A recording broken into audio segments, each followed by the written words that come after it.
Fala pessoal, tudo bem? Lucas Melo da Brasil Horizonte aqui, passando o comentário do gestor, comentário mensal aí referente a março e até um pouco de abril, né? Peço desculpas aí pouco pela demora para o comentário desse mês, mas passando aqui o disclaimer que a gente tem, esse material ele tem caráter exclusivamente formativo, educacional, não constitui sob qualquer hipótese recomendação de investimento, oferta pública de valor mobiliário, consultoria financeira ou solicitação de compra e venda de ativos, tá? Todas as análises e opiniões apresentadas, elas aqui se baseiam em dados públicos e premissas gerais, podendo ser alteradas sem aviso prévio, tá? Todos os investimentos em renda variável, eles envolvem riscos, né, relevantes, incluindo a possibilidade de perda parcial ou total do capital investido. Para a gente começar, queria trazer todo mundo de volta aqui, falando um pouquinho da plataforma que a gente tem, o iAções, uma plataforma muito bacana. Eu convido todo mundo que está assistindo nesse vídeo a dar uma olhada. O link vai estar provavelmente aqui embaixo na descrição. É a plataforma com que a gente faz de fato a gestão de todos os produtos financeiros, faz toda a análise, todo, né, o processo de investimento do próprio fundo da Brasil Horizonte, das próprias teses que a gente tem na casa. A gente faz grande parte das nossas análises dentro dessa plataforma, então convido todo mundo a conhecer mais. A gente tem também uma segunda plataforma que é de fato um braço direito ali para o gestor, para o analista de investimentos, que a gente chama de Terminal BH. E o terminal ele é ali para responder qualquer pergunta do investidor, né? E todo o universo observável são apenas os documentos da CVM, né? A gente fala que é apenas, mas são mais de 26 mil documentos ali. E ele de fato é um analista 24 horas por dia, ali 7 dias da semana, que traz todas as informações da empresa. Basta digitar ali um comando e uma pergunta que ele vai te trazer todas as informações. Também convido todo mundo a entrar no nosso site, aí nas nossas mídias, para aprofundar um pouquinho tanto que o terminal e o e-ações podem ajudar no dia a dia do investidor. Para a gente começar o comentário desse mês, eu trouxe aí três temas bem provocativos. O primeiro, como o petróleo fez a nossa bolsa subir, que é o primeiro que eu vou comentar. O segundo é como o gringo fez a nossa bolsa subir. E o terceiro é como o local fará a nossa bolsa subir. O fato é que a gente tem passado por um momento bem conturbado, né, um momento de incerteza muito grande. Então, eu já deixo esse disclaimer também, esse segundo disclaimer, de que qualquer coisa aqui, qualquer novo evento, qualquer informação nova pode alterar bastante o cenário, bastante a alocação, as posições. Então está muito incerto. Quem fala que a guerra vai acabar tal dia, que não sei o que vai acontecer, etc., é um charlatão, né? Tá todo mundo numa incerteza muito grande. E toda vez que essa incerteza fica grande, o mercado vai para baixo, procurando ali um pouco uma ancoragem. Para a gente começar falando um pouquinho de preço de petróleo, que é o grande vilão aí das manchetes, eu trago esse gráfico. Ele é desde 1988, feito ali pelo Bradesco com dados da Bloomberg, e ele é o preço do petróleo deflacionado pelo CPI. O CPI é como se fosse aquele índice de inflação americana. A gente pode ver que a gente está agora, deixa eu colocar um apontador aqui, a gente está hoje nessa casa de 115 dólares o barril, né? A gente vinha num movimento desde ali do pós-pandemia, que a gente teve, né, essa alta expressiva de petróleo que chegou até ali 145 dólares o barril. A gente veio vindo caindo, caindo até a casa aqui dos 60 dólares, que é um patamar bem estável, é um patamar que não gera inflação, é um patamar como se fosse um voo de cruzeiro ali do preço do petróleo. Algumas casas, alguns investidores, eles já falavam que petróleo a 60 dólares para a Petrobras não seria tão bom, né? A Petrobras tinha um risco ali de investimento muito grande, né? Ela investe muito capital buscando um preço de petróleo ali de 70, 80 dólares, mas ele foi para casa de 60, era ruim. Mas o fato é que com a guerra tudo, né, ele sai desse parâmetro que a gente tem desse conforto, e o preço do petróleo, até pelo fechamento do Estreito de Hormuz, que no vídeo de hoje, na data aí de dia 23 de abril, ainda segue fechado, né? Ainda tem ali um acordo de paz, mas que parece que ele fica aberto, né, durante a semana, fecha final de semana. Então tem muita incerteza acontecendo ali, e esse petróleo ainda ele não tem uma perspectiva de voltar ali para essa casa de 70, 60 dólares, até porque toda a cadeia global de suprimentos, logística, está sendo impactada por isso. Mas caso a guerra, caso os conflitos ainda escalem, ainda tem bastante espaço desse petróleo ir para cima. Se a gente for pegar que esse petróleo saiu de 60 para 120, né, arredondando ali, a gente tem aqui dentro do Brasil grandes empresas produtoras de petróleo, como Petrobras, PetroRio, Brava Energia e empresas também petroquímicas, né? O grande fato é que do dezembro de 2025 para frente, o Brasil ele começou a ter um ganho de market cap, que é o valor da empresa, muito acentuado. Por quê? Porque o petróleo para cima gera mais receita para a companhia, na mesma margem, vai gerar mais lucro. Então faz com que esse market cap aí desse setor ele suba bastante e como é um setor muito pesado, isso eu vou aprofundar mais para frente, faz com que a nossa bolsa suba porque o preço do petróleo está subindo. O grande impacto que a gente vê aqui é principalmente aí dos lucros e no valuation da nossa bolsa. Hoje a gente tem uma bolsa trazendo o MSCI Brasil aqui, ele está tradando aqui na casa de 10 vezes, né, bem na média histórica desde 2015. Ele já tradou aqui abaixo de 7 vezes, né, abaixo de um desvio padrão e meio, e ele também já tradou acima ali naquele pós-pandemia, naquele spike que teve, também acima de 1,5 dizia o padrão. O grande ponto é que a gente está numa média, né? Isso quer dizer que a bolsa não está nem cara nem barata, e isso aos olhos do estrangeiro, né? 10 vezes lucro, a gente já teve a 7, pode chegar ali na casa de 14, 15, então a gente está, no bom português, na meiuca de preço aqui de um valuation do Ibovespa. E o grande ponto é que de março para frente, a gente viu aqui nesse gráfico da direita, é o lucro, né, por ação, o EPS aqui do MSCI Brasil, ou seja, o lucro por ação desse índice, né, ele basicamente começou a subir da casa de 180 aqui para a casa quase dos seus 210, que quer dizer que o lucro das empresas que estão dentro desse índice brasileiro estão subindo. E o que eu coloquei no slide passado é que o lucro basicamente vem subindo porque o preço do petróleo vem subindo. As empresas mais pesadas desse índice são petroleiras, então o preço dessas petroleiras subiram junto com seus lucros, né? Isso é uma dinâmica um pouco complexa para entender, justamente para falar o seguinte: quando eu tenho meu lucro subindo, teoricamente meu preço tem que acompanhar esse lucro subindo. E o que a gente está vendo é exatamente isso. A gente está vendo um lucro da bolsa aqui, entre aspas, subindo, porque o preço do petróleo subiu e muitas empresas petroleiras pesadas nesse índice estão com esse lucro subindo também. O que a gente pode ver é na performance do setor, a gente tem várias coisas aqui, como real estate, TMT, utilities, que é outra história, mais para frente eu toco nesse assunto, mas o grande ponto aqui, a gente tem oil e gas subindo aí 41% só em 2026. É um fluxo bastante positivo, mais para frente eu também vou comentar a parte do fluxo estrangeiro, mas o que a gente pode ver é que de fato muita coisa está subindo na bolsa, tem algumas coisas ficando para trás, como por exemplo o setor de agribusiness, papel e celulose, capital goods. Esses setores estão ficando um pouco mais esquecidos e quem está tomando a grande percepção são as maiores empresas ali, até por conta desse movimento. Chegando aqui no segundo assunto, falando como o gringo fez a nossa bolsa subir, ele tem muito a ver com a geopolítica e com o preço do petróleo. Se a gente pegar o lado da geopolítica, a gente tem aqui um gráfico mostrando esse índice de risco, vamos colocar assim, comparando a América Latina com emergentes da Ásia, comparando com países também mais desenvolvidos.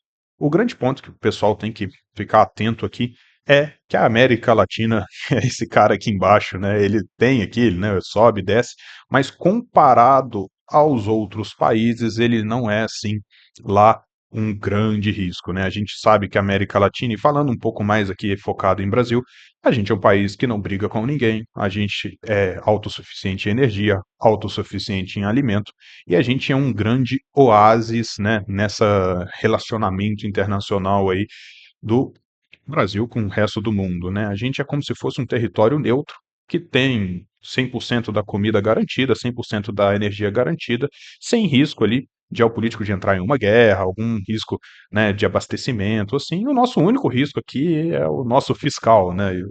E isso eu também vou entrar mais para frente. Mas diante um risco de guerra, pô, as contas públicas estarem completamente bagunçadas igual está hoje em dia, é pequeno, né? Não tem gente morrendo por conta de guerra, tem gente morrendo por conta de inflação, né? Mas tudo bem.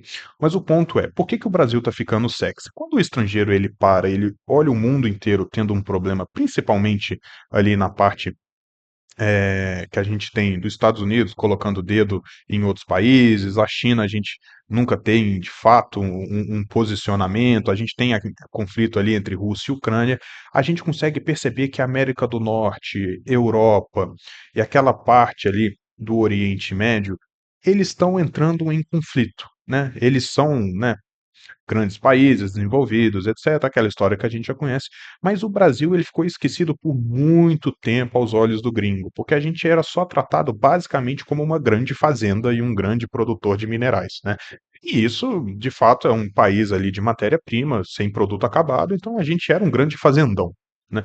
E o grande ponto é, na hora que as coisas começam a apertar e essa corda estica, né, os outros países começam a ver o Brasil agora com um caráter mais estratégico, longe de brigas, autossuficiente, o maior produtor de alimentos do mundo, o grande produtor de minérios do mundo.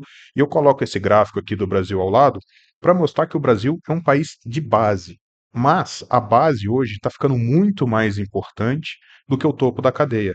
É muito melhor hoje para um investidor estrangeiro falar sobre uma safra de soja, um custo caixa de mineração, um ciclo pecuário, do que falar sobre memória RAM, sobre data center, sobre guerra. Então, essa percepção vem deixando o Brasil sexy.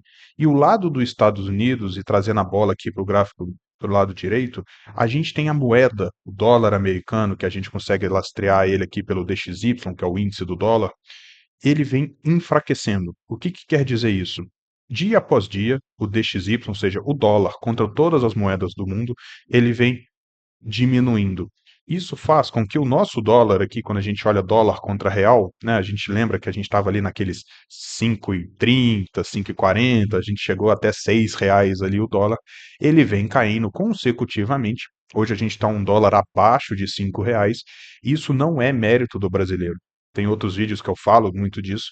Isso é mérito basicamente dos Estados Unidos arrefecendo esse trade global, o dinheiro vai saindo dos Estados Unidos e procurando outros países para ser alocado. E o Brasil está sendo um grande beneficiário disso. Quando a gente coloca se o índice do dólar para baixo é bom para o Brasil, ele é bom para o Brasil. De fato, as empresas brasileiras elas começam a ter um pouco menos de receita, porque, pô, eu vendo uma saca de soja a US$ 6 ou a US$ 5, a minha receita em real ela é menor, mas o mundo inteiro com mais poder de compra, porque o dólar ele está mais fraco, o mundo inteiro pode comprar mais quantidade. E essa mais quantidade quer dizer mais dinheiro aqui para o Brasil. Então essa balança comercial para o Brasil, ela vem ficando bastante sexy, deixando os estrangeiros bastante animados, enquanto esse DXY, o dólar continuar caindo, o dinheiro saindo dos Estados Unidos, uma bela parcela pode vir cair aqui para dentro do Brasil. E quando a gente olha o valuation brasileiro, a gente é esse cara aqui embaixo. A gente sabe de todos os problemas que a gente tem, percalços políticos, instabilidade econômica, jurídica, etc. Mas a gente negociando aí a 9 vezes lucro, o estrangeiro já começa a olhar e falar assim: poxa, é um país de base, um país de commodity, mas de fato me parece barato. Eu pago aqui 18, 19 vezes no S&P, eu pago 16, 17 na Índia, 15 no Taiwan, eu pago 13, 12 na China, 12 no México. Por que que eu não vou pagar 9 no Brasil, né? Que tá mais sexy agora. Então, isso a gente vem namorando tem bastante tempo, isso vem acontecendo. O grande impacto que o gringo está trazendo dinheiro para o Brasil é justamente esse. A gente é um valuation olhando para o mundo barato, a gente está sexy por conta dessa narrativa, dos fundamentos brasileiros. Isso faz com que o gringo, cada vez que passa, queira colocar um pouco mais de dinheiro aqui no Brasil. E tanto isso que o Ibovespa já vem subindo no ano aí cerca de 34, quase 35%. A gente está beirando os seus 200 mil pontos. Muita gente sem entender fala que é o rally mais odiado, o rally mais escondido, porque de fato a bolsa veio subindo, né? Eu vou mostrar mais para frente. O nosso local aqui, ele não está comprando bolsa, ele está, pelo contrário, ele está vendendo, e o gringo está raspando, tomando tudo para ele, tá? Se a gente for pegar isso, a gente desde 1987 já teve alguns belos rallies aí, uns belos bull markets que a gente tem no Brasil. Esse é o MSCI Brasil aqui também, como se fosse o EWZ, tá? E esse EWZ ele é justamente a bolsa em dólar, né? Quando o gringo ele opera o Brasil, ele muitas das vezes ele faz o seguinte: o dólar está a R$ 6, a bolsa a 120 mil pontos, ele transforma esse dólar para real, compra a bolsa sobe porque é um fluxo positivo, e aí a bolsa sai de 120 para 200. Lá nos 200 mil pontos ele vende bolsa com essa alta inteira que ele teve e transforma todo aquele dinheiro num dólar mais barato de R$ 5. Então ele ganha, além do carrego da bolsa, o carrego do câmbio. E é o que os economistas e o pessoal do mercado, que eu, né, até brinco um pouco de charlatanismo, mas fala aí que é a grande possível rotation, né, o great rotation que a gente está tendo na bolsa, pode ser justamente esse. Colocam esse gráfico aí para mostrar que a gente ainda está ali, né? Ele não é, a gente não está no começo dele, ele já está acontecendo, mas acredita que está longe do final. O grande ponto que eu acredito, e esse é um outro gráfico até para fundamental que eu falei de estar longe do final, é justamente esse. Se a gente pegar os mutual funds e os ETFs, ambos os dois, olhando para emerging markets aqui, não é só Brasil, então mercados emergentes, todos eles estão nas mínimas. Isso quer dizer que antes era sexy Estados Unidos, por conta de AI, aí não sei o que de China, não sei o que na Europa, todas aquelas, todo aquele montante de dinheiro, grande parcela, estava no que era sexy, no que era o Great America, né, as Magnificent Seven, aquelas coisas. E esqueceram dos países emergentes. E os países emergentes, que eu comentei, é aquela base ali da pirâmide, que são países, né, muito mais voltados ali à economia de base, matéria-prima, do que um produto muito acabado, muito chique, né, vamos colocar assim. E o fato é que ambos estão nas mínimas, subindo, né? A gente pode pegar tanto aqui os ETFs quanto os mutual funds estão subindo, mas para chegar de volta ao que era antigamente, ainda tem muito, mas muito espaço para o gringo e o gringo fala que é o mundo inteiro olhar para mercados emergentes com bons olhos, né? E o grande ponto é que a gente vem já namorando esse fluxo estrangeiro aqui para o Brasil. E se a gente pegar de 2020, esse gráfico da esquerda, de 2020 até dia 17 de abril de 2026, a linha azul clara aqui são os investidores institucionais, que ou seja, são os fundos locais, o fundo de pensão brasileiro, o cara que tem um fundo multimercado brasileiro, todos esses participantes que são institucionais, CNPJs aqui do Brasil, dentro do Brasil, eles estão vendendo bolsa ano após ano, dia após dia, saindo de bolsa, não quer mais ter bolsa, acha que bolsa é furada, e isso, a bolsa está subindo. E como que a bolsa está subindo se esse cara está vendendo? Que tem um cara aqui que chama estrangeiro, que ele vem comprando dia após dia, já entrando aí com mais de 156 bilhões de reais na bolsa desde 2020, enquanto o institucional está vendendo 400 bi de reais aí. A gente tem uma parcela aqui, que é a questão do financial deepening, né, das consultorias, assessorias, trazendo os clientes para comprar um pouco de bolsa. De fato, a parte aí de retail, que é o grande varejo do Brasil, também vem comprando um pouco de bolsa, e o institucional, que são os grandes fundos de pensão, eles não estão comprando bolsa, até porque a NTNB dando IPCA mais 7 ali, IPCA mais 7 alguma coisa, ele bate a meta atuarial dele e ele vai ficar na NTNB enquanto essa NTNB estiver pagando e ele tá tudo certo, não tem problema. O grande ponto é que essa NTNB daqui a pouco ela não vai estar dando IPCA mais 7, né? Se eu voltar a uma normalidade, vai ser IPCA mais 3, 4, 5 ali no máximo. Ele deixa de bater meta atuarial e ele vai ter que obrigatoriamente procurar um retorno melhor na bolsa, tá? Então guardem esses 400 bilhões de reais de venda do institucional, que eles serão muito importantes daqui para frente. E se a gente pegar só de janeiro agora de 2026 até aqui dia 17, a gente tem um estrangeiro entrando com 64 bilhões de reais, enquanto o varejo, o local e todo mundo vendendo bolsa. O que quer dizer? Enquanto tem um comprando, tem um vendendo. E o fato é que o gringo vem comprando o Brasil dia após dia, sem parar. E por que que ele olha para o Brasil e fala, putz, eu gosto do, né, acho que dados os riscos globais, o Brasil oferece pouco risco, né? Todo aqui, a eleição vai ser um tema, mas para o gringo é mais do mesmo, não vai resolver do dia para a noite, o gringo não tem medo do fiscal brasileiro, que ele fala iris what it is, né? É o que é, então não tem problema. O grande ponto que ele olha, ele fala assim, cara, tem um cara lá na América Latina que vai cortar juros, né? É uma discussão, a gente pode ter essa discussão se é que vai cortar juros ou não vai cortar juros, porque, pô, a gente tem uma defasagem do preço da gasolina muito alta, a gente viu o petróleo saindo de 60 para US$ 120 e o preço da bomba da gasolina não saiu de 6 para 12. Então a gente tem um governo segurando para não dar inflação, mas está difícil segurar isso, né? O que a gente pode ver é um repique inflacionário por conta dessa guerra, mas o grande fato é que a gente tem muito juro real. Então, o que a gente tem de inflação para o que a gente tem de juro, a gente tem uma inflação indo para 4, 4,5, eu acho que não chega a 5, mas a gente tem 15, agora 14,75, que ele fez o primeiro corte, né? Mas a gente tem quase 15% de juros para segurar uma inflação de 5. Então é juro real para chuchu, é muita coisa.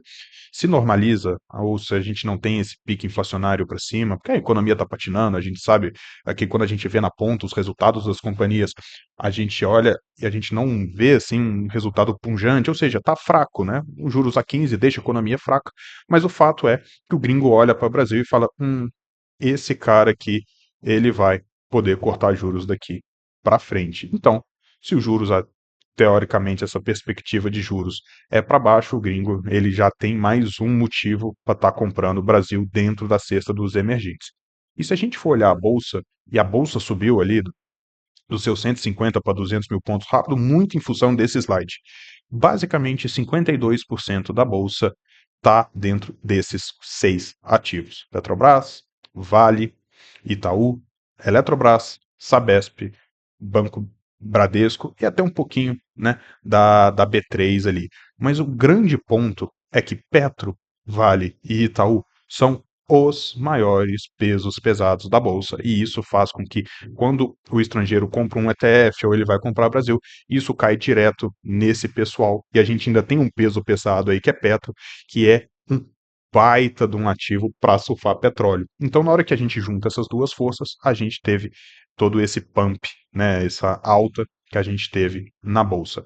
E um dado super interessante aqui para falar se esse rally veio para ficar é que a gente pegar o ADTV, né, a média histórica ali de trade que a gente teve da B3, a gente vinha, né, quase não existia bolsa aqui, né, em 2015 e 2016, depois a pandemia ajudou muito isso, e ele vinha caindo trimestre a trimestre, mês após mês, e era muito ruim até estar alocado em B3, porque a B3 depende dessa liquidez, desse trade dia a dia ali para fazer sua receita, e o grande fato é que muita gente não está percebendo isso, mas a gente está no maior nível de ADTV histórico da B3, e isso ajuda demais. Um fundo muito grande que pode colocar dinheiro no Brasil, ele só poderia colocar caso a liquidez fosse melhor. E de fato a liquidez está melhor. Então, uma liquidez melhor chama mais investidores, investidores alocam mais, que aumenta a liquidez, e é um ciclo vicioso muito positivo para a bolsa aqui no Brasil.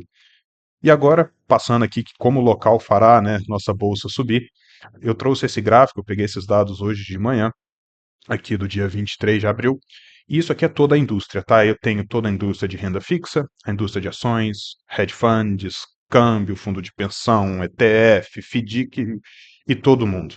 O grande ponto que eu coloco nessa linha que ela vem rodando aqui é a parcela do tamanho do fundo de ações, do local aqui, está dentro desse bolo inteiro que são o total aí de capital que tem alocado dentro dos fundos e produtos, né, domésticos.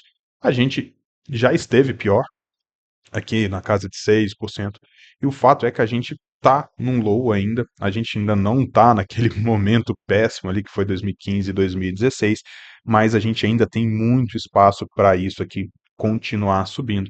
E é aquilo, o institucional veio vendendo bolsa, vendendo bolsa, vendendo bolsa, a indústria está dando uma enxugada, o estrangeiro está comprando tudo que o local está vendendo, e o grande ponto é, se o estrangeiro começar a colocar mais dinheiro, já entrou 60 bi esse ano de reais, e ele tem um estoque muito grande de dinheiro para entrar, então vamos colocar que ele pode dobrar isso. Então ele tem 60 bi para entrar também. Ele pode dobrar, ir para 120 bi, né?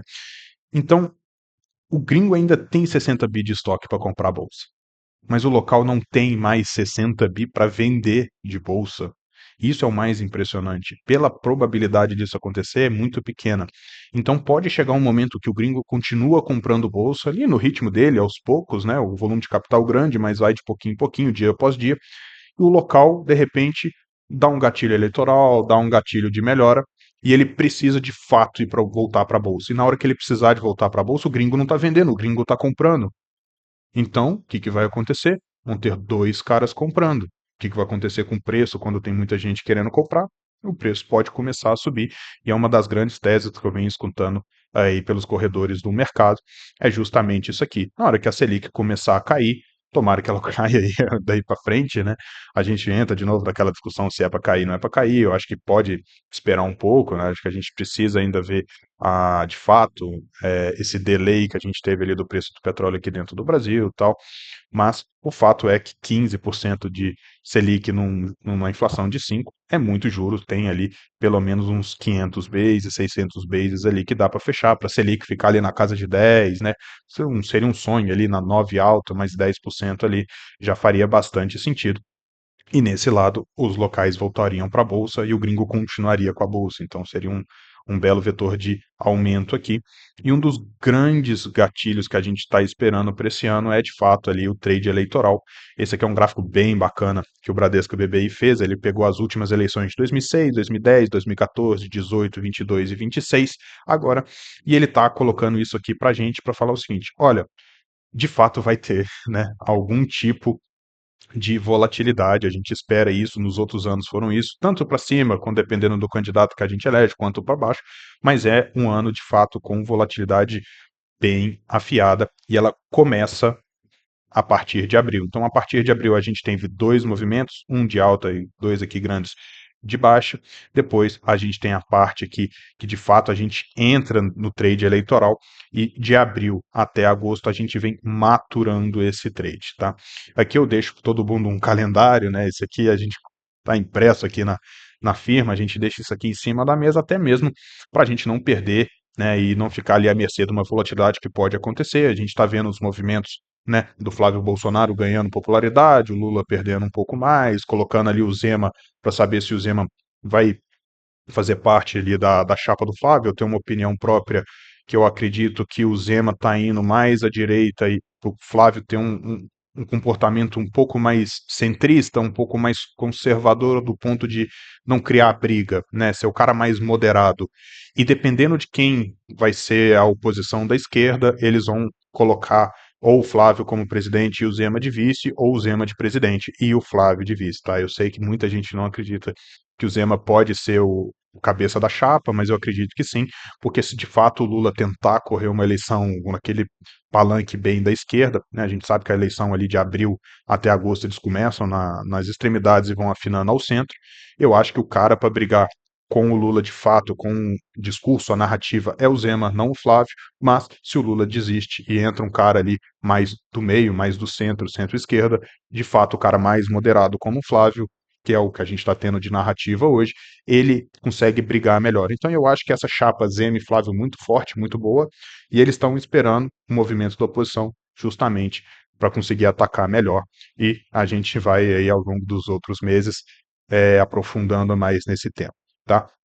O grande risco aqui nosso ainda é esse juro real altíssimo, né? Que não deixa o dinheiro ir para a bolsa, né? O dinheiro fica caro, o país não anda, aquelas coisas que a gente já está bem cansado de falar aqui. Mas o grande ponto é que, com esse juro real tão alto, está acontecendo essa discrepância entre Ibovespa e o índice Small Cap. O grande ponto é que quando o Ibovespa começa a subir, subir, subir, sem parar, por conta de petróleo, de Petrobras, de Vale, de Itaú, do dinheiro do gringo entrando, esse dinheiro não caiu para o índice do Small Cap, que são as empresas mais domésticas e brasileiras aqui, que a gente tem nesse índice. O grande ponto é que esse desconto, né, essa paridade ali, ela nunca teve tão discrepante igual está tendo agora. E a gente vê a bolsa ali a quase 200 mil pontos, o small cap no bom mineirês aqui pelejando para manter ali e subir no mesmo ritmo. O grande fato é que o dinheiro do gringo entrou nas maiores empresas da bolsa e ele ainda não conseguiu sair dessas maiores empresas para ir para as pequenas e médias companhias. Quem de fato compra pequenas e médias companhias são os locais. E os locais só vão comprar essas companhias caso, né, tenha um cenário agora eleitoral, né, que eu acho que é o grande gatilho para isso aqui, e também essa parte dos juros. Claro, o que, que é esse cenário claro? Os juros vindo aqui para casa de 6, 5,5%, 6%, que aí o pessoal já precisa ir para um lado de bolsa, e um eleitoral com que a gente consiga corrigir a nossa trajetória de dívida PIB. Se a gente tiver esses dois movimentos, o local vai comprar bolsa. O local não vai querer comprar porque ele sabe que está caro. Os grandes ativos da bolsa, aquele pessoal que é onde o dinheiro do gringo de fato entrou, esse pessoal está caro. Para o olho do gringo, ele olha e fala assim: ah, eu vou comprar um banco aqui a 15 vezes lucro. Cara, no meu país eu compro a 20. Então, de novo, iris or iris. Ele não está preocupado se ele está comprando um banco brasileiro, melhor banco da América Latina, que o Itaú, a 14, 15 vezes lucro. Ele só compra, de fato, ele quer estar investido em Brasil, América Latina, pela tese top-down, e ele não está preocupado se esse valuation do Itaú está caro, porque ele está acostumado, de novo, naquele gráfico lá que eu mostro o PL dos países, ele está acostumado com um múltiplo mais alto. Tá tudo bem, ele vai continuar comprando Itaú. Mas o local não vai comprar o Itaú porque fala assim, pô, Itaú a 15 vezes já fica um pouco complicado, né? Vamos procurar um outro banco que vai estar aqui a 7, 8, 10 vezes lucro. E aí, quando ele procura esse ativo, o foco é o small cap. E esses ativos vão começar a entrar dinheiro, né? Um juro real abaixando, um gatilho eleitoral, e o gringo continua lá em cima. E eu acho que esse fluxo de small cap vai ser a grande oportunidade da vez.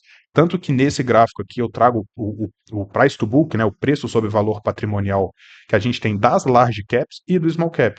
O que a gente pode ver, eles sempre andam juntos, né, bolsa para cima, bolsa para baixo, mas o fato é que do small cap não andou nada, não andou nada, enquanto o do large cap, aqui as grandes empresas, ele vem andando reto para cima. E esse desconto, ele vem já chegando aqui entre 30 a 40% de desconto. É muito desconto, tá? Então eu acho que o grande filé mignon, escutei isso em um podcast, quando você acha que essa festa de Bolsa do Brasil é a mesma coisa que chegar na festa e já ter passado, né, as entradas, o prato principal, tá pegando só a sobremesa. Eu acho que, de fato, olhando o Ibovespa em si, olhando, né, essa cesta, que ela é mais concentrada nessas maiores empresas, eu acho ali que, de fato, tá, sim, um pouco esticado, mas a grande oportunidade, né, que tá chegando na festa, pegando o primeiro copo de uísque, comendo a primeira a primeira entradinha é o small cap, tá? Se a gente for pegar um grande risco que a gente tem hoje, é de fato que, da mesma maneira que o estrangeiro compra, ele vende, então ele não é apegado, ele não tem uma tese tão de longo prazo. E o ponto é que ele já começou a demonstrar aqui isso é super recente, nos últimos 4 dias aqui, três, né, que a bolsa estava ali quase nos seus 200 mil pontos e voltou aqui para 192 mil pontos, já tem um fluxo de estrangeiro vendendo. Eu acho que são os early adopters, né, os primeiros ali, já querendo colocar um dinheiro no bolso, porque de fato foi um movimento muito expressivo, mas isso aqui a gente segue monitorando, porque se de fato o dinheiro sair da mão do estrangeiro, ele voltar para onde ele está, pô, resolve a guerra, os Estados Unidos é sexy de novo, etc. A gente volta para aquela narrativa péssima aqui para mercados emergentes, que o dinheiro vai sair daqui e voltar para onde ele estava, né? E isso é muito ruim. Isso aqui é o grande risco dessa operação. Só que a gente tem um outro lado que é bastante importante, que é o risco do risco. O risco do risco, ele fala o seguinte: se o estrangeiro não saca aquela história que eu venho contando e o local ele começa a comprar, se for por algum gatilho muito, muito forte, algum Black Swan, coisa que a gente não sabe o que é, porque se for devagar, dá tempo para todo mundo que estava short nessas empresas brasileiras aqui eu puxei os 15 maiores é, posições de short, e a gente tem dessa lista de 15, a gente tem várias dessas empresas aí que a gente até tem posição, mas a gente tem isso como um mantra do short squeeze. Se acontecer alguma coisa, Black Swan positivo, para o local colocar dinheiro, ou para o gringo colocar mais dinheiro ainda, muitas empresas estão com um free float muito shorteado. Isso vai acontecer aquela fuga rápida para recomprar o papel. E recomprando o papel aumenta a liquidez. O papel sobe e ele fica mais em evidência. Então todo mundo começa a comprar. E a gente está com esse risco de short squeeze muito alto de novo. A gente tem papéis aí com mais de 20 dias ali para cobrir, né, esse short, que ele vai pegar a liquidez do papel e quantos dias precisa para desmontar todo esse short. A gente tem empresas aí consagradas por uma Klabin vão precisar de 13 dias, né, naquele mesmo nível de liquidez para zerar o short dela. Então tem muita gente usando essas empresas do small cap, essas empresas brasileiras raízes daqui, como funding. Eles pegam, vendam, aí colocam esse dinheiro tanto no aluguel quanto o dinheiro à vista no bolso para comprar justamente o que está subindo. E isso é muito perigoso para quem está fazendo essa operação. Particularmente, a gente não faz essa operação aqui na BH e a gente namora, a gente vê algumas empresas que a gente tem em carteira aqui com bastante short e a gente acha isso bastante positivo, porque uma hora a água ali, né, vai, a maré baixa, ela vai pegar quem está nadando ali sem o calção de banho. E o grande ponto aqui que a gente tem é o fato do Ibovespa já tá ficando um pouquinho esticado. Eu peguei esse print aqui que ele pega ali nos 199, 199 mil pontos. E a gente está indo ali para casa de 10 vezes lucro. Já é um patamar que não dá para falar que é barato, né? Por conta de vários motivos que eu estou falando aqui com vocês. Mas é um patamar que a gente já fica um pouco entrando naquele modo assim: olha, a probabilidade de subir mais, ela depende já de mais coisas, então essa probabilidade ela já vem ficando um pouco mais frágil, né? Comprar o Ibovespa 7 vezes lucro, uma maravilha. Comprar 10 não é tão maravilha assim.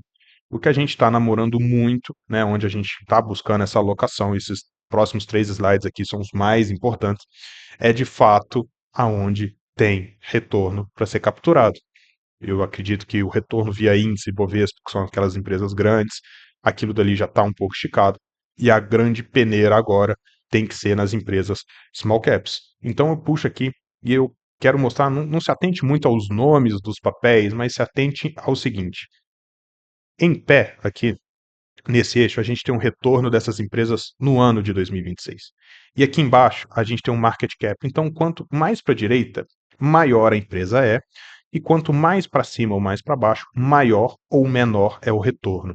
Então, vamos pegar um exemplo aqui para ficar fácil para entender. A gente tem Pão de Açúcar, que é uma empresa que vale entre 1 a 2 bi reais de market cap, tá caindo quase 40% só esse ano. E a gente tem uma JHSF, que ela vale entre 9 e 10 bi de reais e está subindo mais de 80% no ano.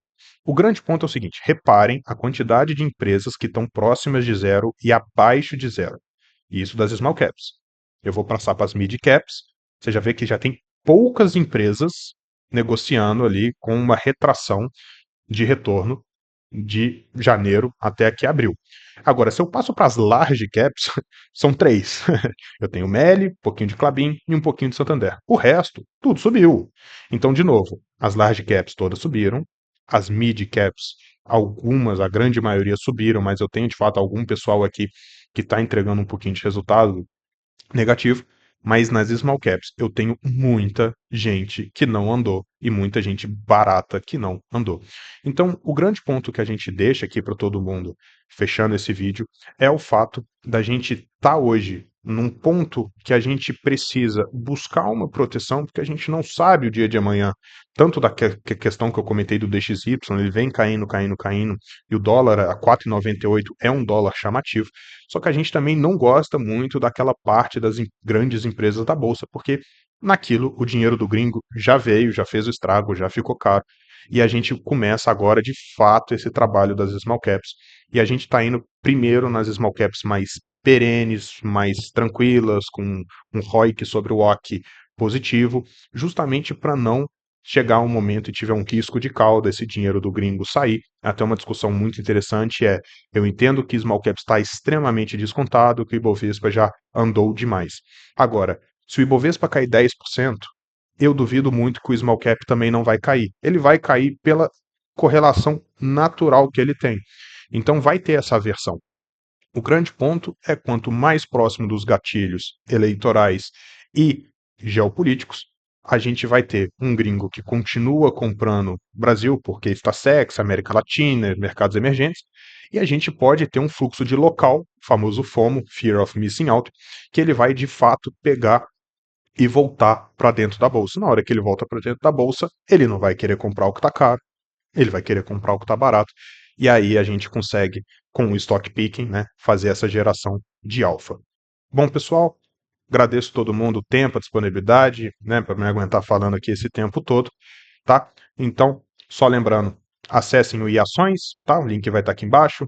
O terminal, caso alguém queira ter um pouco mais de profundidade, que é o nosso analista 24 horas por dia aqui que a gente tem, um produto, ele é mais voltado ali aos institucionais, o B2B.